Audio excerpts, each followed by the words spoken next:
நாமக்கல் அரசு பள்ளி சத்துணவில் பல்லி விழுந்த சம்பவம் காரணமாக 44 மாணவர்கள் மருத்துவமனையில் அனுமதிக்கப்பட்டு உள்ளனர். அந்த உணவை சாப்பிட்டதாக கூறப்படும் 44 மாணவர்கள் உடல்நலக்குறைவு காரணமாக மருத்துவமனையில் அனுமதிக்கப்பட்டு உள்ளனர். இந்த சம்பவம் மாநிலம் முழுவதும் கல்வி மற்றும் பள்ளி பாதுகாப்பு குறித்து கடும் கேள்விகளை எழுப்பியுள்ளது. இதுதான் ஸ்டாலினின் கல்வியில் சிறந்த தமிழ்நாடா என்ற கேள்வியும் சமூக வலைதளங்களில் அதிகமாக பேசப்படுகிறது.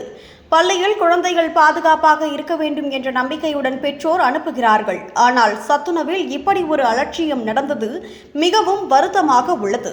குழந்தைகளின் ஆரோக்கியத்தை பாதிக்கும் சம்பவம் என்பதால் இது போன்ற விஷயங்களில் அரசு மிகுந்த கவனம் செலுத்த வேண்டும். சத்துணவு திட்டம் ஏழை மாணவர்களுக்கு மிகவும் முக்கியமானதாகவும் அந்த உணவின் தரம் மற்றும் பாதுகாப்பு மிகவும் கவனமாக பரிசோதிக்கப்பட வேண்டும். சமையல் நடைபெறும் இடங்கள் சுத்தமாக இருக்க வேண்டும். அதிகாரிகள் முறையாக கண்காணித்தால் இப்படி சம்பவங்கள் நடைபெறாமல் தடுக்கலாம். கல்வியில் முன்னேற்றம் இருந்தாலும் மாணவர்களின் பாதுகாப்பும் அதே அளவுக்கு முக்கியம்.